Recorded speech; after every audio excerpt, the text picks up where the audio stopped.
Please subscribe to my channel to help me grow. The glass slipped from my hand the moment the words left her mouth. It shattered across the kitchen tiles, a burst of sharp noise that barely matched the explosion in my chest. I stared at her, my breath caught somewhere between my ribs and my throat, unable to move, unable to believe what I had just heard. She didn't flinch. She didn't rush to explain.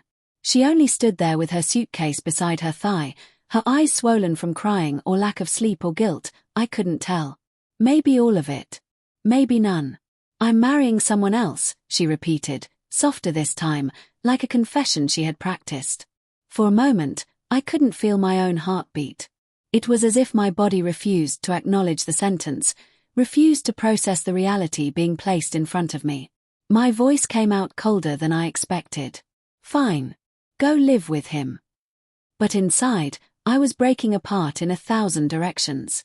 She looked down, twisting her fingers together the way she did whenever she was about to lie or justify or beg for understanding.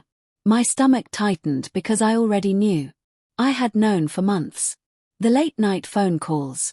The sudden need for privacy. The way she turned her face away from me in bed like she was afraid her eyes would betray what her mouth wasn't ready to confess. I thought love meant waiting until she trusted me again. She thought love meant finding someone she didn't have to hide from.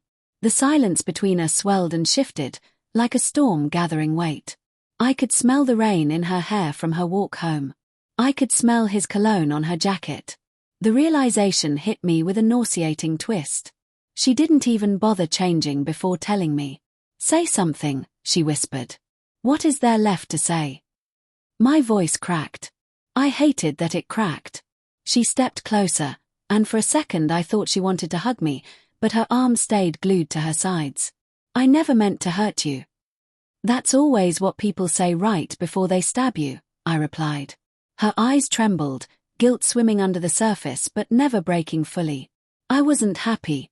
I didn't know how to tell you without destroying us. You destroyed us anyway. Her lips parted like she wanted to argue, but then she closed them again, choosing silence over excuses. Maybe that was the first honest thing she had done in months. I could feel my heartbeat again now, pounding too hard, too fast, rattling through my ribs as memories flashed in disjointed pieces. The night she came home late and smelled like perfume she never wore for me.